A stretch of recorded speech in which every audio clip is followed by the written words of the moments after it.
Bom, boa tarde a todo mundo aqui presente. Meu nome é Tatiana Machado, eu sou Machado Alves, eu sou diretora executiva da Associação Women in IP, WIP. Estou hoje na companhia como co-apresentadora da Luísa Cutia, que é a farmacêutica que atua no ramo da propriedade intelectual, assim como eu. E hoje, né, no Dia Internacional de Luta pela Saúde da Mulher, uma data celebrada há quase 40 anos, desde 1987, e também hoje é também o Dia Nacional de Redução da Mortalidade Materna. Acabou que quando a gente fez a divulgação do evento, a gente não falou tanto dessa data, mas também é uma data importante, né, de também para uma questão muito relevante na saúde das mulheres. E hoje estamos recebendo aqui a doutora Caroline Bruneto de Farias para falar um pouquinho sobre esse tema das Femtechs e os desafios de saúde das mulheres no Brasil. A Caroline Bruneto é doutora e mestre em Biologia Celular e Molecular pela Universidade Federal do Rio Grande do Sul, é bacharel em Ciências com habilitação em Biologia pela Universidade Luterana do Brasil e professora permanente no Instituto de Pediatria da FRJ e professora colaboradora do Programa de Pós-Graduação em Ciências Biológicas, Farmacologia e Terapêutica da Federal do Rio Grande do Sul. Ela também é sócia fundadora e diretora de pesquisa e desenvolvimento da empresa Zil Biosciences, pesquisa, desenvolvimento e diagnóstico. É jurada no Young Innovator Prize do BRICS, coordenadora do Comitê Latino-Americano de Material Biológico em Sarcoma de Ewing, eu espero que eu tenha falado isso certo, membro do Comitê Gestor do Instituto Nacional de Ciência e Tecnologia em Biologia do Câncer Infantil e Oncologia Pediátrica. Seja muito bem-vinda, doutora Caroline, muito obrigada mais uma vez por ter aceitado o convite, né, para falar sobre esse tema super importante nessa data dedicada a isso. E eu acho que a gente poderia começar, né, com você contando para a gente um pouquinho sobre a ZIL, né? Quem que é, para quem não conhece, qual a missão da ZIL, falar um pouquinho também das inovações que vocês já desenvolveram. Olá, muito obrigada pela oportunidade. A gente está aqui presenciando essa data comemorativa tão importante, mostrando, né, a força dessas mulheres que vêm liderando essas mudanças e ter sido, né, escolhida e convidada para participar aqui de vocês e representar essas mulheres, né, é um orgulho muito grande. Então, vou contar um pouquinho para vocês sobre mim, né? Tu já falaste, né, da minha formação. E a ZIL, ela é uma empresa, a ZIL Biosciences, ela é uma empresa oriunda da universidade, né? Nós somos uma spin-off da Universidade Federal do Rio Grande do Sul. E desde o início, nós tínhamos como missão, né, realizar pesquisa e desenvolvimento. Eu sempre fui dessa área acadêmica, mas sempre enxerguei a importância da gente transformar, né, ideias e artigos científicos em algo aplicado, que realmente pudesse chegar lá do outro lado e beneficiar de alguma forma a população. Então é isso que a ZIL vem se propondo a fazer, né, desde 2011, quando nós fundamos a empresa. No início, nós éramos 3 sócias, colegas de laboratório, né, colegas de doutorado, e ao longo dessa jornada, as outras sócias acabaram, né, por motivos pessoais e profissionais, fazendo outras escolhas, e, e eu sou a única sócia fundadora, né, que seguiu essa resiliência aí de transformar, mesmo com tantos desafios que a gente também vai conversar um pouco hoje, né? Mas tentar transformar um pouquinho as nossas ideias em produtos. Então, hoje a gente atua principalmente numa área de oncologia e saúde da mulher. Eu vou, inclusive, depois aproveitar um pouquinho, né, para mostrar para vocês o que a gente já desenvolveu. Eu trouxe algumas coisas aqui para mostrar, porque eu acho que fica mais fácil, né? Então, hoje a Zio trabalha bastante numa parte pensando no rastreamento, né? Então, pensando nessa questão de saúde feminina, metade da nossa população é de mulheres, né? Mas geralmente as inovações elas são feitas para homens ou para todos, né? Não são geralmente estudos feitos especificamente para questões da mulher. A gente ainda tem um gap nesse sentido, né? Para que se desenvolvam inovações específicas para esse universo feminino. E aí, pensando nisso, né, hoje nós temos, para vocês terem uma ideia, assim, 60 milhões de mulheres em idade de rastreamento para avaliar câncer de colo de útero. Só estou falando de uma doença, né, desse universo. Então, vocês imaginem que dessas 60 milhões de mulheres, o que a Organização Mundial da Saúde recomenda é que pelo menos 80% delas façam o rastreamento do câncer de colo de útero. Hoje esse exame ele é feito através do Papa Nicolau convencional. E as meninas, né, que estão nos assistindo, elas vão entender isso um pouco melhor. Mas até 2021, que é o último dado que se tem, nós tivemos apenas 5.770.000 exames do Papa Nicolau, ao invés, né, de 60 milhões, ou pelo menos de 2/3 dessa população que seriam atendidas pelo SUS, 40 milhões. Então, vejam como isso ainda está muito abaixo daqueles índices, né, que seriam aceitáveis. E por que que isso acontece? Acho que existe muita desinformação, né? As mulheres ainda não se empoderaram em questões da sua saúde, do seu universo, e muitas vezes elas não entendem a importância da realização desse exame, né? Uma outra coisa que acontece bastante são questões relacionadas a desconforto, a constrangimento. E aí a gente tem um outro universo, né? Mulheres que sofreram abuso, enfim, outras questões que também, né, vão distanciar a mulher de chegar até um consultório médico para fazer esse tipo de exame. E hoje a mulher ela atua em muitas frentes. Então, ela é empresária, ela é estudante, ela é dona de casa, ela cuida dos filhos, cuida dos pais. Então, muitas vezes também existe um fator importante que é a falta de tempo. E aí a mulher cuida de todos e às vezes não cuida dela, né? Vai deixando isso um pouco de lado. E aí, assim, pensando em tudo isso, né, a gente acabou desenvolvendo esse autocoletor, o self-service. Ele permite que a mulher faça a sua própria coleta do exame do Papa Nicolau, quando e onde ela quiser.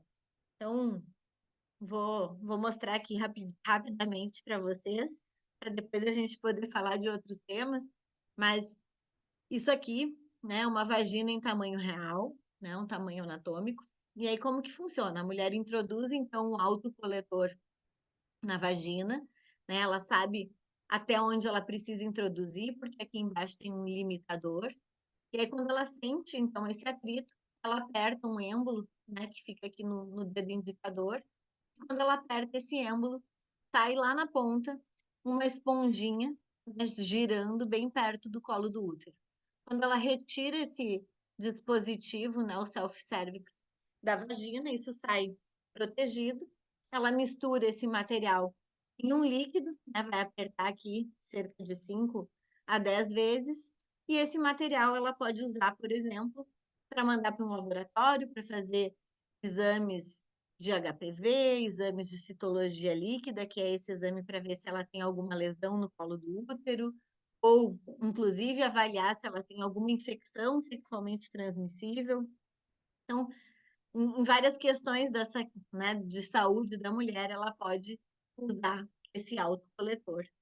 E o que a gente está desenvolvendo também é um teste rápido, onde a mulher, num futuro breve, já vai fazer o seu próprio teste, né? E é muito parecido com um teste de gravidez.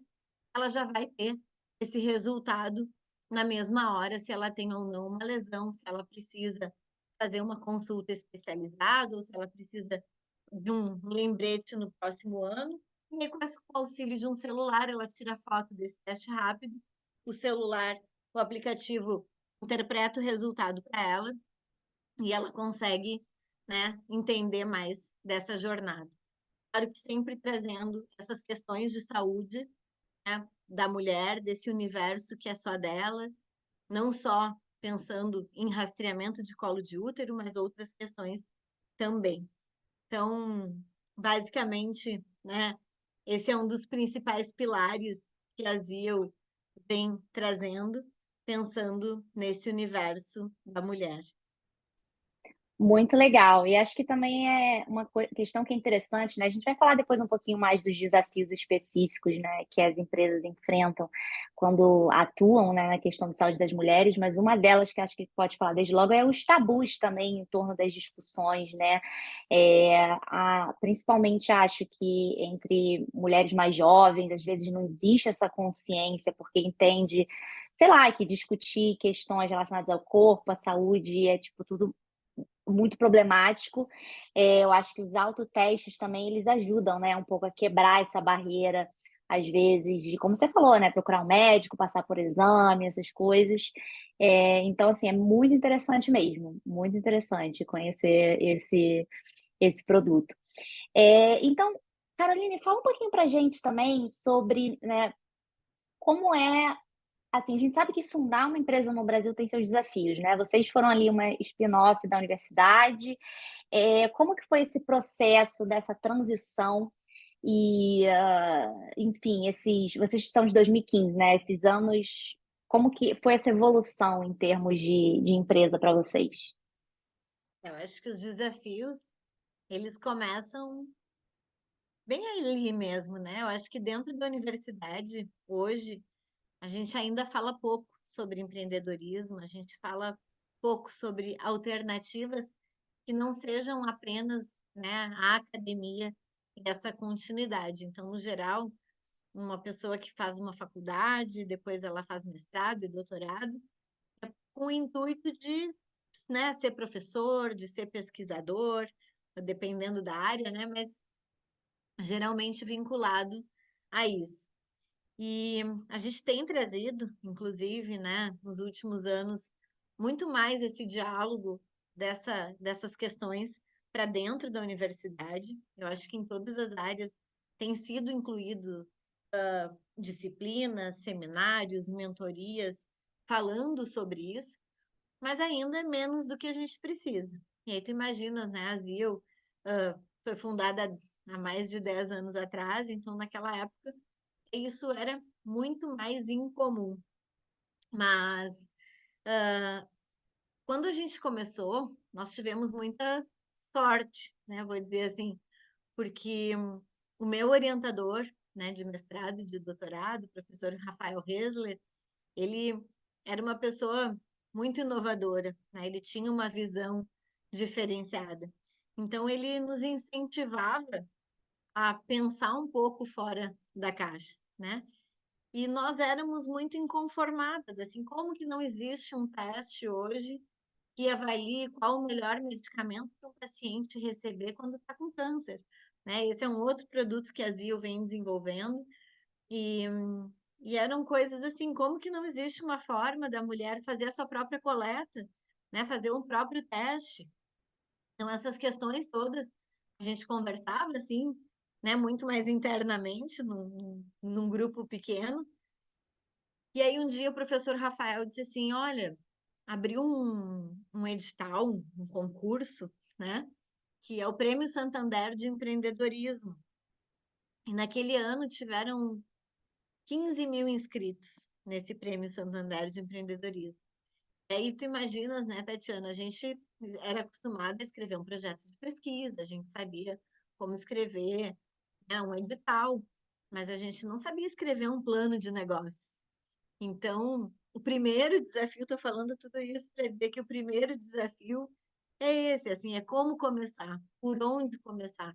Então, algumas pessoas, elas até têm essa vontade, é uma coisa delas, né? Mas elas têm muitas dúvidas, elas não sabem com quem conversar, por onde começar.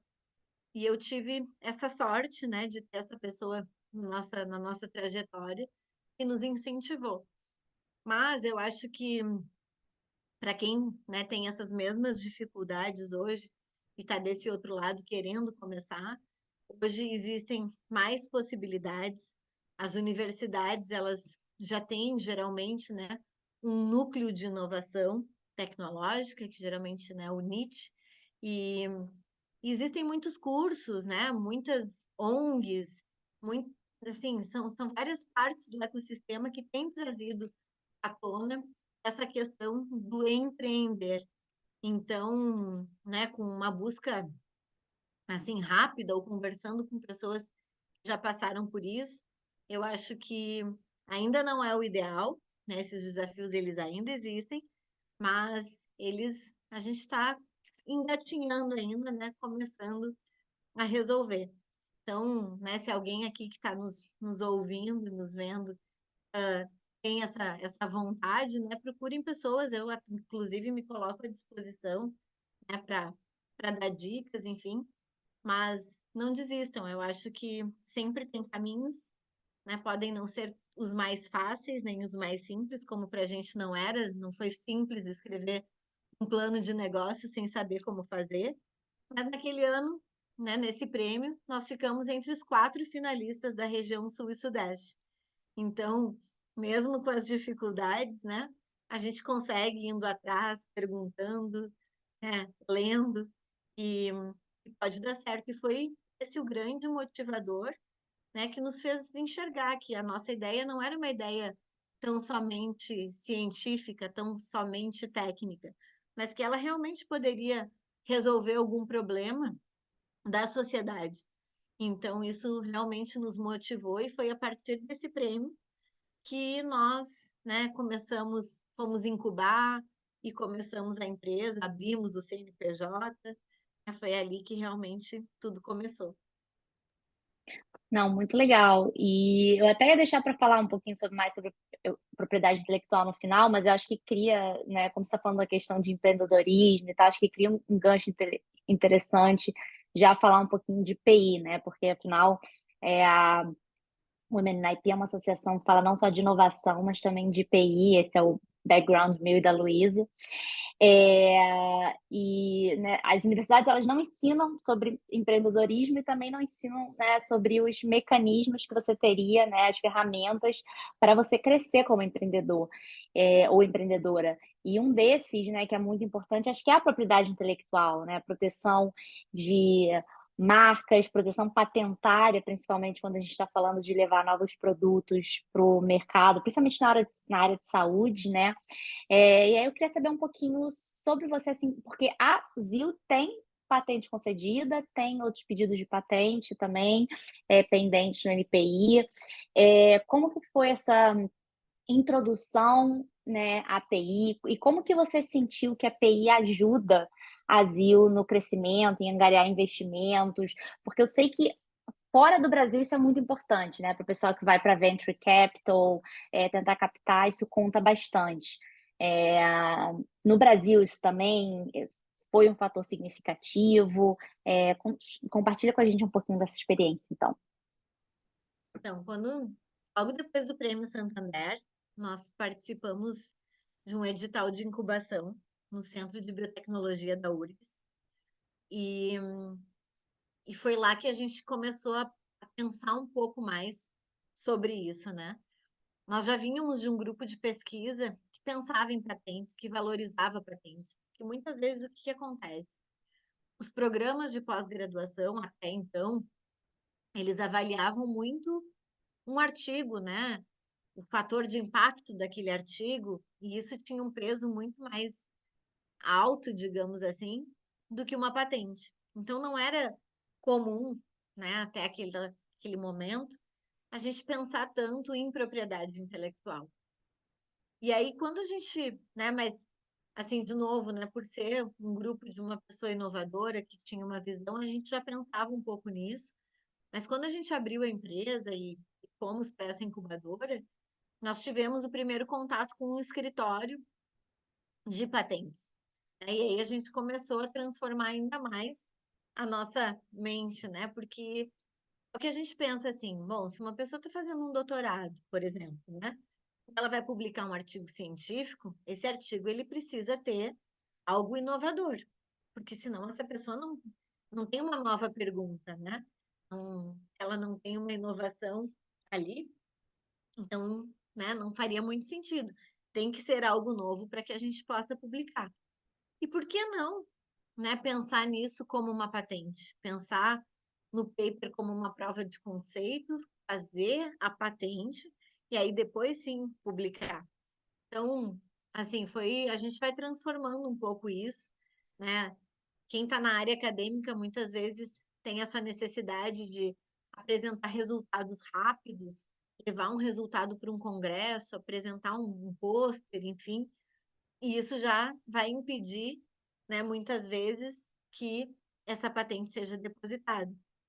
Então, eu acho que é fundamental, assim, que se busque esse tipo de consultoria, né, para que se saiba o tempo, né, realmente de fazer as coisas, mas no fim, né, uma patente ela acaba tendo processos até mais simples do que um trabalho, que uma tese, do que uma dissertação. Então, eu acho que é uma questão até um pouco cultural, né, da gente mudar esse formato de pensar a importância disso. Mas eu vejo assim que no Brasil também é importante, né, ter as patentes. Quando a gente conversa com um fundo de investidores, se a gente não tivesse patentes, se a gente não tivesse pedidos de patente e patentes concedidas, acho que seria aumentaria muito o risco desses investidores, né? E talvez impossibilitasse, inclusive, de que os investimentos acontecessem. Então, propriedade intelectual é muito importante, né? E acho que a gente precisa trazer também isso, né, para as pessoas de uma forma mais simples, porque senão parece assim algo tão difícil, né, tão complicado. E, e claro, acho que tem alternativas assim para se fazer, mas é fundamental. Nós temos hoje 18 pedidos de patente, né, em andamento, duas já concedidas, não só patentes no Brasil, mas também fora do Brasil, México, Índia, China. E, e claro, né, o custo para se manter uma patente, ele é muito elevado. Eu acho que ainda precisamos de alternativas que facilitem esse processo. Porque se eu, né, estou dentro de uma universidade e vou fazer um processo de patente vinculado à universidade, com a titularidade da universidade, possivelmente é a própria universidade que vai se responsabilizar por esses custos. Mas nós, quanto empresa, por exemplo, né, quem precisa se responsabilizar por esses custos é a empresa. Então, assim, não são custos baixos, né, especialmente fora do país, e, e isso também entra, né, nos desafios vinculados a esse processo, e, e a gente precisa analisar, esse país pode usar o meu produto, então preciso, né, proteger o meu produto lá. Bom, mas esse país ele pode copiar o meu produto. Talvez ele não tenha o uso, mas ele vai copiar. Bom, então também preciso proteger o meu produto nesse país. E são questões assim que a gente precisa aprender com vocês que têm muito mais experiência nessa área, mas é, é um pouco complexo, né? Mas é muito importante, é fundamental. E eu vejo assim empresas que têm ideias magníficas, mas que não se preocuparam com isso no início e que elas acabam, né, ao longo do caminho diminuindo o seu valuation ou, né, muitas vezes se tornando um pequeno serviço porque não conseguem escalonar, não conseguem, né, aumentar a sua força justamente porque não pensaram numa patente lá atrás. A questão cultural que você falou sobre depositar pedidos de patente, a gente observa muito sim em universidade, porque os pesquisadores têm a obrigação de publicar o que eles estão trabalhando, o que eles estão estudando, para poder continuar ganhando as bolsas, né, que eles recebem. E aí, quando eles publicam, se eles não depositam o pedido de patente naqueles próximos 12 meses, eles perdem realmente a oportunidade de depositar. Então, é sim uma questão cultural que precisa ser revista e reavaliada. Eu acho que a gente até já evoluiu um pouco, sabe? Pelo menos assim, da época que a gente começou, eu vejo evoluções. É o ideal? Já chegamos no ideal? Não, ainda estamos longe do ideal.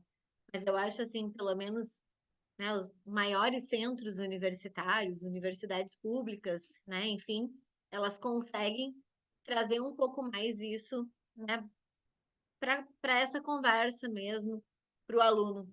Mas se o teu orientador não tem essa visão, não tem como tu passar isso para o teu aluno, né? A universidade não consegue passar sem ter um porta-voz. Então, eu acho que a gente ainda vai precisar, né, de algumas gerações, talvez, para que isso seja construído, né?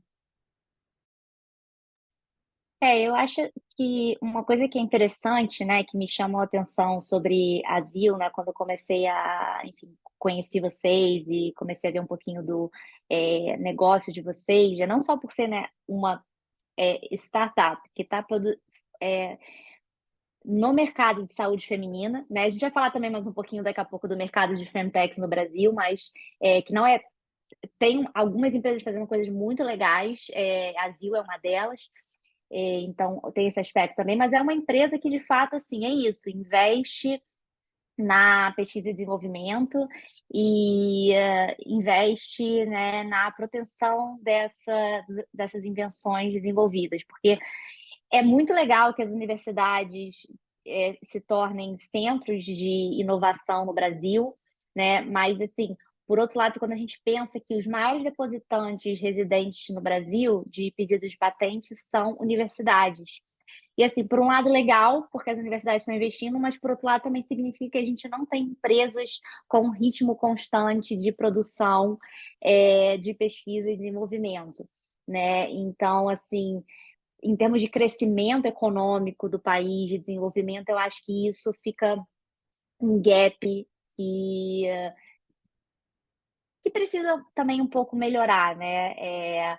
E aí, obviamente, não são só as grandes empresas, são também startups, então é muito legal que a ZIL, de fato, tem essa preocupação, assim, né? Esse direcionamento. Eu só complementar uma questão, assim, eu acho que hoje começou a se cobrar um pouco das universidades que tenham patentes. Só que assim, as patentes elas acabam sendo depositadas e elas ficam sem serem exploradas. Porque se o próprio, né, pesquisador, o próprio pessoa que participou ali, né, autor daquela patente, ele não seguir aquela patente, ela vai continuar num estágio muito inicial, né, um TRL muito baixo. E a chance disso virar um serviço ou um produto é muito pequena, né? Então a gente vê realmente isso, os maiores depositantes são universidades e isso acaba não sendo traduzido para novos produtos no mercado, né? Tem um relatório que eu gosto de usar quando eu estou falando de patentes, assim, que mostra, né, o que muda de um país desenvolvido para um país em desenvolvimento. E aí, quando a gente avalia, assim, os gráficos, tipo, boas universidades, países desenvolvidos e em desenvolvimento têm boas universidades, né? Publicação, né? Boas publicações, eles usam o fator H, o índice H, para avaliar isso. Então, não tem muita diferença dos Estados Unidos para o Brasil, na barrinha do Brasil, por exemplo. Mas tem uma barra que é a barra que muda completamente e faz, né, os países desenvolvidos estarem num patamar e os em desenvolvimento em outro. Justamente essa questão da propriedade intelectual. Patentes que viram produtos, patentes que são exportadas para outros. Então, isso inclusive muda a economia de um país, para a gente pensar assim o quão importante é esse assunto que a gente ainda fala tão pouco, né?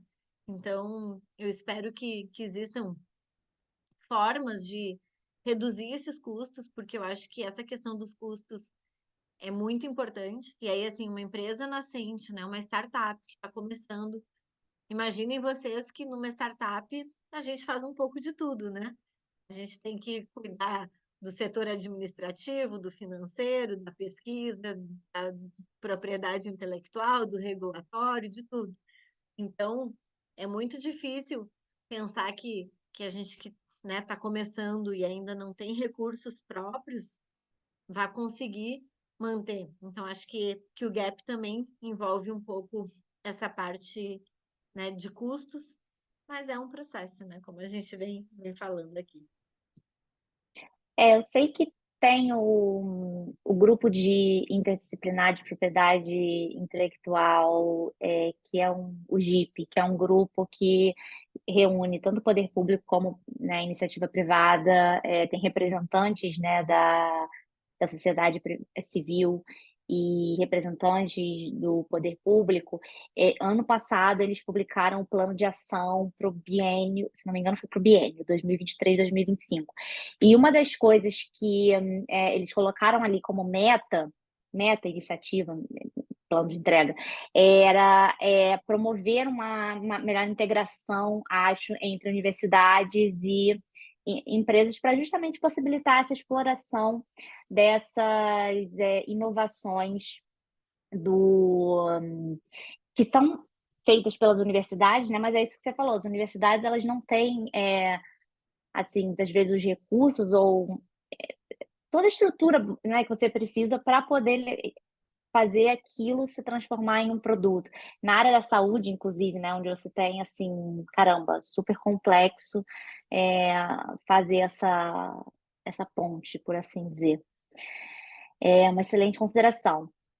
Bom, mas vamos então falar um pouquinho aqui da saúde feminina, né, em específico, que,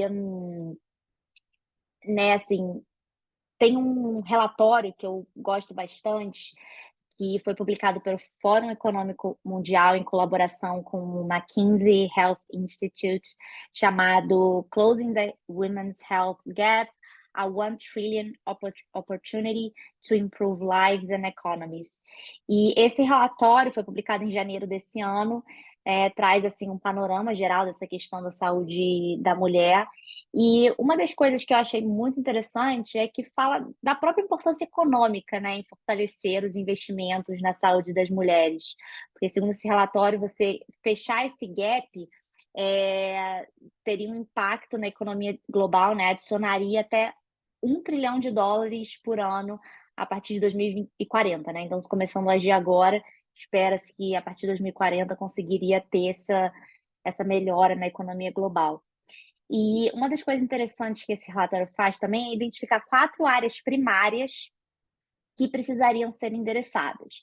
Então, uma delas é a ciência, né, porque fala da questão sobre o estudo da biologia humana, usar como referência, né, o corpo masculino.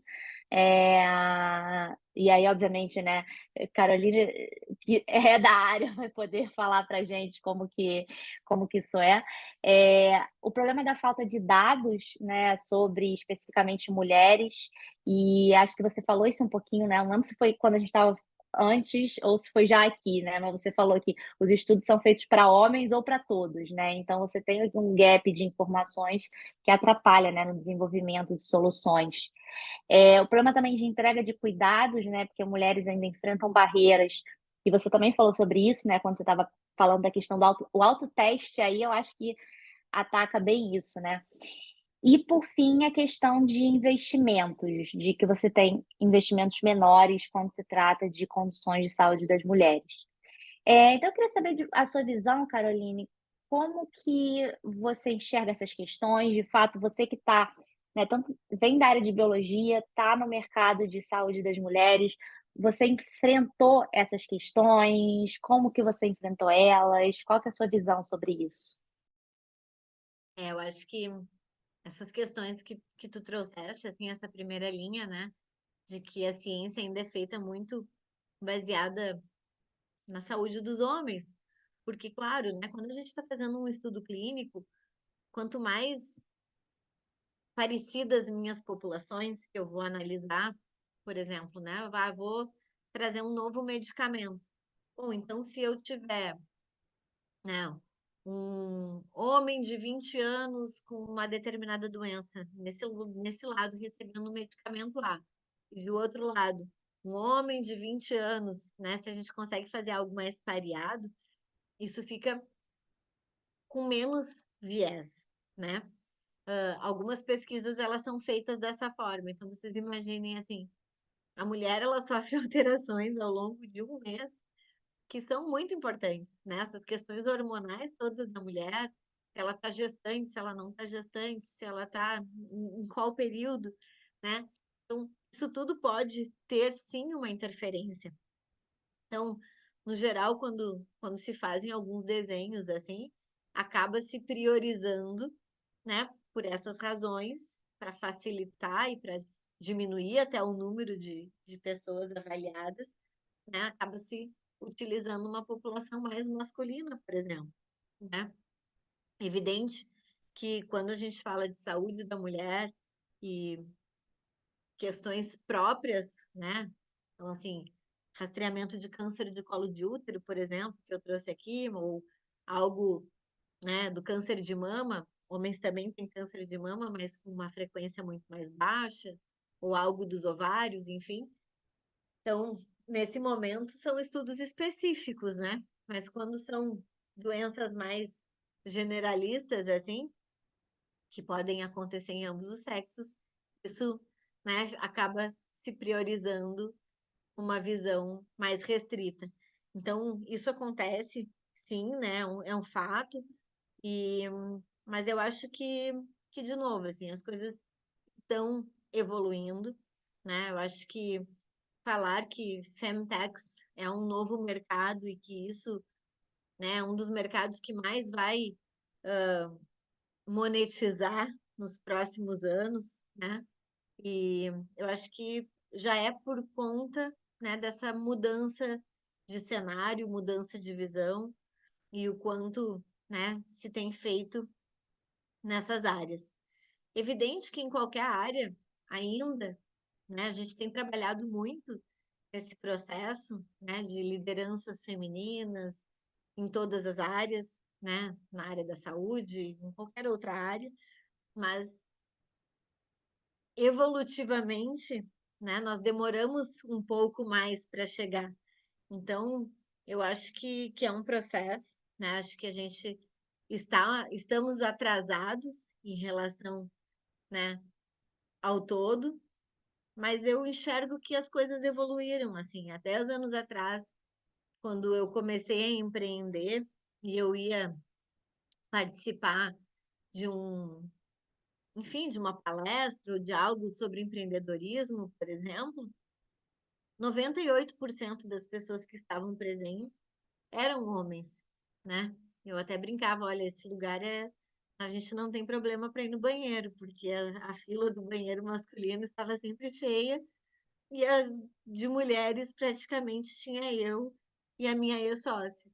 Então, assim, hoje a gente já vê mais mulheres, né, liderando, participando, colaborando em empresas que são, né, não obrigatoriamente femtechs, mas onde as mulheres têm uma voz mais ativa.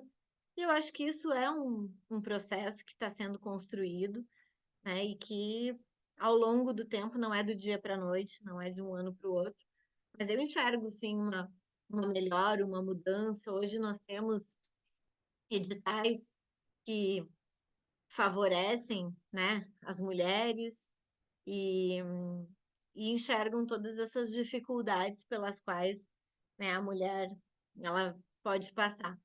Então, eu acho que a gente está evoluindo, de verdade, assim. Já é o ideal? Não, né? Acho que falta muito. Mas do que já foi, a gente está engatinhando. Mas, mas é isso, assim, e essa questão de empresas feitas por mulheres para buscar soluções para mulheres, Vocês imaginem, assim, como que um homem poderia pensar na melhor anatomia, né, de um dispositivo de autocoleta que vai introduzir, né, esse dispositivo na vagina para fazer essa coleta. Então, assim, e tudo que tinha sido feito até então tinha sido desenvolvido por homens, né? Um homem não tem uma vagina, como ele vai saber se machuca, se não machuca, se a mulher acha assustador ou não acha assustador, né? Se é muito pontiagudo, se ela vai saber até onde ela precisa introduzir.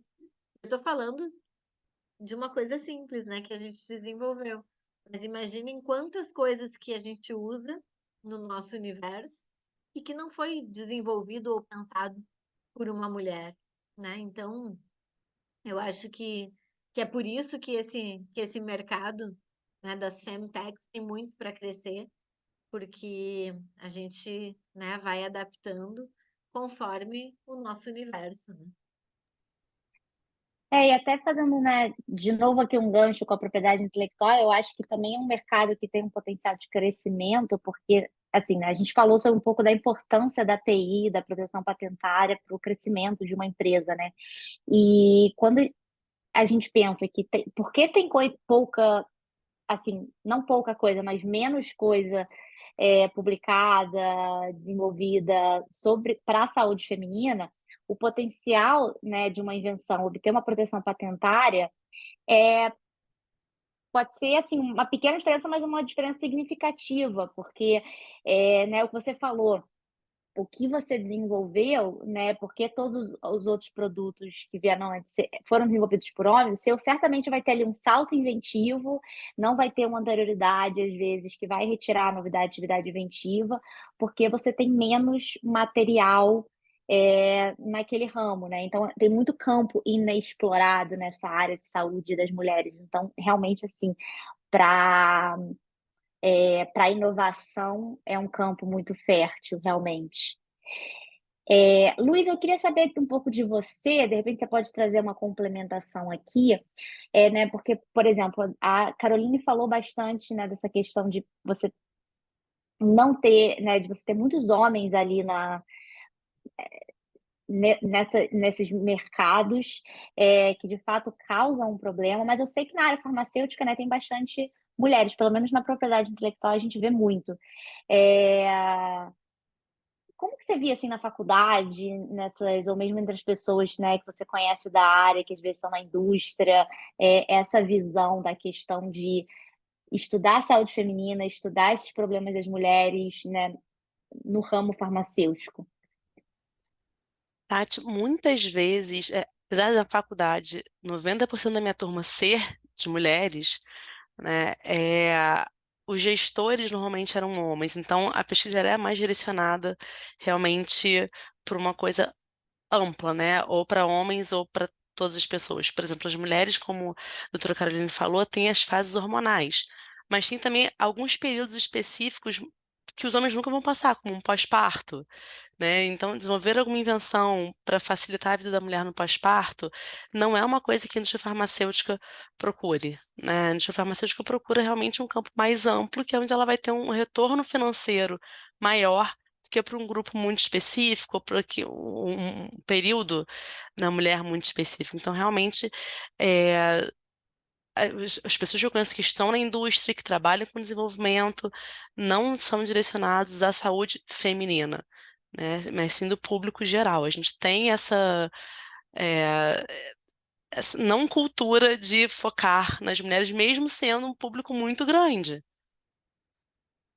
porque acaba que não tem, talvez, o retorno financeiro que teria focando nos homens e nas pessoas em geral.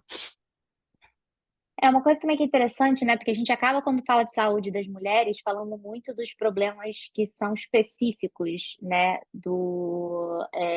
das mulheres, né? Então, assim, como a Caroline falou de câncer de colo de útero, também questões, né, relacionadas à menstruação, pós-parto e tal. Uma coisa que eu achei, um outro elemento que eu achei muito interessante no relatório, né, do Fórum Econômico Mundial e tal, e do McKinsey, é que eles destacam que dentre as, né, os diferentes problemas de saúde que afetam as mulheres, né, a nível global, você também tem um impacto significativo de condições que são comuns a homens e mulheres, ou seja, né, doenças que tanto homens como mulheres podem ter, mas que afetam as mulheres de uma maneira desproporcional, como, por exemplo, doenças autoimunes, desordens de dor de cabeça, depressão, ou que afetam as mulheres de maneira diferente. Então, acho que também esse é um aspecto, né, que acaba sendo às vezes ignorado, tanto na indústria farmacêutica, como na medicina, como, enfim, de ver como que as doenças podem se manifestar de maneira diferente, né, em homens e em mulheres, e talvez até, né, tipo, o próprio como um medicamento se age no corpo, né, de um homem em relação ao corpo de uma mulher, considerando, né, que você tem diferenças biológicas aí, envolvidas. Bom, então vamos falar um pouquinho do mercado de Femtechs, no Brasil, né, Caroline? A gente, né, assim, o termo Femtechs, né, é um termo relativamente novo, se eu não me engano, acho que surgiu ali em 2016, se eu não estou enganado, mas enfim, é bem dos anos 2010, por assim dizer. Então, e coincide um pouco, né, inclusive com o início da ZIL, né? Então, eu imagino que quando você começou não existia esse conceito de Femtech, né? Não, não existia realmente. A gente falava muito em biotecnologia, né? E as biotechs, mas esses outros termos todos, assim, agrotech, fintech, femtech, né? A gente não ouvia tanto. Mas, enfim, a ZIL começou muito mais pensando em pesquisa e desenvolvimento, né? A gente sempre buscou essa questão da oncologia, de buscar inovações para pacientes, e a gente acabou, num segundo momento, entrando nessa questão mais de saúde feminina, justamente né, por questões que aconteceram, assim, não foi algo até proposital, né, mas a gente começou a estudar câncer de colo de útero e biomarcadores, e como desenvolver esse teste rápido, e precisamos do coletor, então a gente precisa fazer isso, e a gente acabou entrando nesse universo, né? E hoje, inclusive, né, esse é o nosso principal pilar, a oncologia também é super importante, os estudos clínicos que a gente faz nessa área, aí abrangem homens e mulheres, né? Mas acaba que a saúde da mulher ficou mais forte, assim. E a gente até acabou dividindo a ZIL em duas partes, né? Que a gente chama de oncologia de precisão, que é uma segunda empresa, que é o Bioverso. Então, todos os nossos produtos dessa área ficaram nesse guarda-chuva, digamos assim, né? E a outra empresa que é justamente a Femtech, né? Que é o nome por conta disso, assim. Então, é um termo, sim, relativamente novo, né? Mas que já é responsável aí, tem muitos relatórios mundiais que mostram, né, que essa é uma das áreas que mais vai crescer economicamente nos próximos anos, até 2030, é uma área que vai crescer muito, né? Justamente por isso. E daí, exatamente como tu falaste, né, Tatiana, não envolve só a saúde da mulher, mas aplicativos, né, que avaliam ovulação ou momentos do ciclo, questões, né, de saúde íntima e, né, nós temos no Brasil outras empresas, a Pants, por exemplo, né, que faz lingeries específicas para aquele momento, né, que a mulher precisa de um absorvente, então são calcinhas diferenciadas para esse momento do mês, e uma empresa que cresceu muito, assim. Tem outras, né, que vem trabalhando com essa questão da mulher se encaixar, né, novamente numa empresa, depois da maternidade, o quanto que essa questão da maternidade também influencia, né, o quanto que as mulheres... Eu já participei, assim, já participei de processo de aceleração, enfim, inclusive um deles foi o Future Females, que é só para mulheres, né? Então eles escolhem alguns lugares do mundo e o Brasil foi escolhido nesse ano que eu participei, e é um projeto que continua. Se eu não me engano, são 50 empresas, e aí entram todas as áreas, né? Inclusive agrotech, todas essas áreas, mas sempre de empresas lideradas por mulheres, né? E que tem mais de 60% de mulheres. E, e aí a gente enxerga, assim, os desafios, né? Quando a gente ouve falar, talvez algumas pessoas aqui pensem, né, essas meninas estão sendo muito feministas e estão trazendo isso. Não, é uma realidade, né? São dificuldades. Claro que existem outras dificuldades, né? Mas tem muita coisa sendo feita, assim. Então, eu acho que é uma tendência ter esses incentivos, né?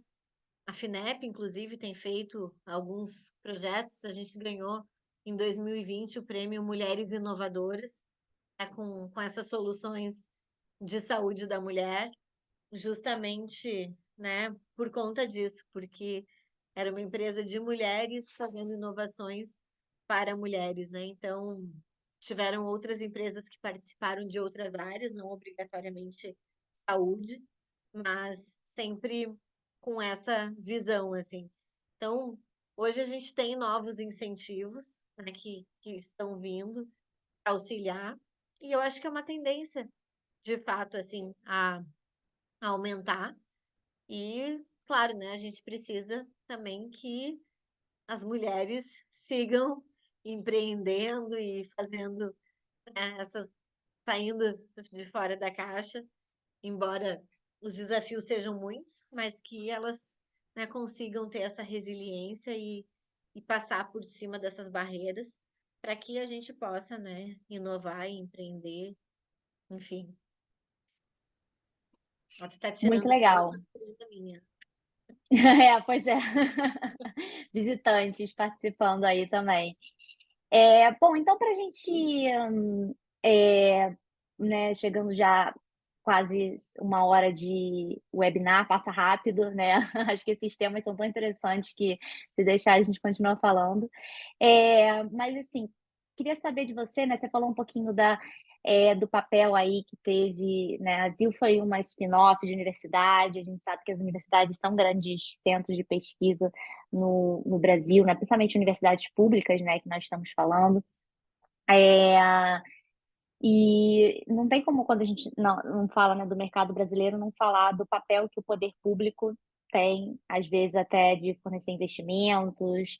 Então eu queria saber de você, assim, da sua visão, o que que falta às vezes em termos de apoio do poder público, o que que isso poderia melhorar, seja tanto a nível da universidade, como a nível talvez de, governo de regulamentação, né, você falou um pouquinho, por exemplo, da questão do custo das patentes, o que que são, assim, questões que vêm à sua cabeça agora? Eu acho que hoje a gente tem as fundações de apoio, né, as FAPs, que têm auxiliado com projetos específicos, né, para quem é da universidade, para pessoas que acabaram de se formar ou acabaram de fazer mestrado e doutorado e querem fazer inovação, né, querem seguir nessa área. Então, existem projetos específicos para isso. E eu acho que quando se tem boas ideias, né, é possível conseguir alguma subvenção. Mas ainda é pouco, né? Ainda é difícil. Eu participei de uma missão em Israel há algum tempo atrás, e em Israel como que funciona, né? Quando uma empresa abre o CNPJ e ela tem, né, no seu KNAI essa questão de inovação, de pesquisa, de desenvolvimento, seja na área que for, ela ganha o equivalente a 200 mil reais, né? 200 mil o dinheiro deles, como incentivo para começar, né? A gente tem questões culturais que daqui a pouco no Brasil talvez tivesse pessoas que fossem abrir uma empresa e um CNPJ só para ganhar esse recurso e não fossem continuar, né? A gente sabe que tem essa coisa do jeitinho brasileiro, e isso é uma questão importante. Então, eu não sei exatamente assim quais as formas, né? Eu acho que a gente precisa discutir, né?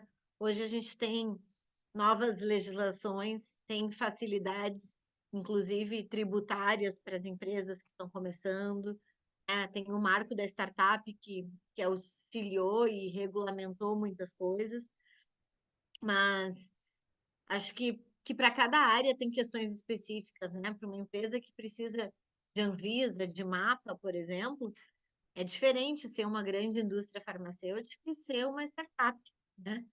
É muito mais difícil para a startup conseguir chegar a aprovar um produto. Então, mas assim, também não dá para fazer as coisas de uma forma tão abertas, porque daqui a pouco a gente vai estar aprovando coisas que não foram tão bem testadas e avaliadas. Então, existe esse ponto de equilíbrio que a gente precisa pensar, né? Para os dois lados. Não posso abrir demais, mas eu também não posso dificultar tanto. E, e eu acho que tem uma questão importante, assim, parcerias públicas, privadas, isso também pode ajudar, né? Universidades, projetos que envolvem a universidade e as empresas. Então, existem editais hoje desse tipo, né? Onde uma empresa obrigatoriamente precisa participar de um edital para que a universidade também participe e se consiga levar aquele projeto adiante.